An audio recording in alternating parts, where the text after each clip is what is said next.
सावित्री सावित्री ज्योतिराव फुले, वय सातारा जिल्ह्यातील खंडाळा तालुक्यातील नायगावच्या खंडूजी नेवासे पाटलांची मी कन्या. अवघ्या वयाच्या 9व्या वर्षी ज्योतिराव फुले नावाच्या माणसाशी माझं लगीन झालं.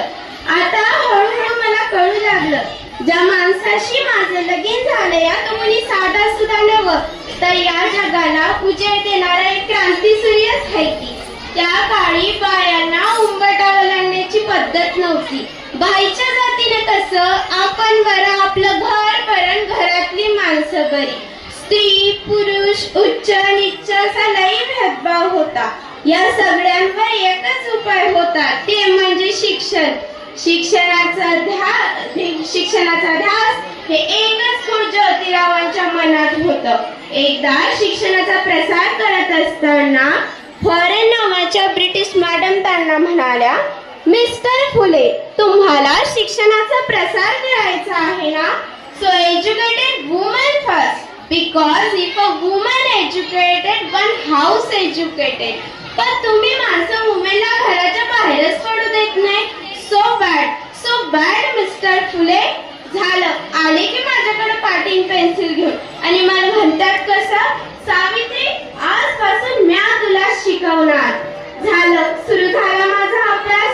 काना मात्रा विलांटी आकार उकार बेक बे बेदुनी चार हास ध्यास.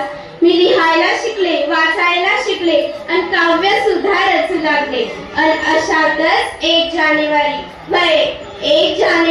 1848 ला मुलींची पहिली शाळा सुरू केली आणि म्या मुख्याध्यापिका आणि पहिली शिक्षिका सुद्धा.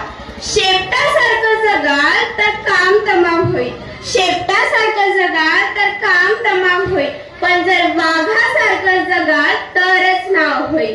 पण लोकांचं मात्र तेच, धर्म बुडाला. अव एखाद्या माणसानं परिपूर्ण शिक्षण काय घेतलं, कसा काय धर्म बुडल? धर्मासाठी माणूस की माणसासाठी धर्म? एखाद्या स्त्रीचा पती वारला, त्यात तिचा काय दोष? सती प्रथा, केशवपण अशा लई अनिष्ट प्रथांवर आम्ही मात केली.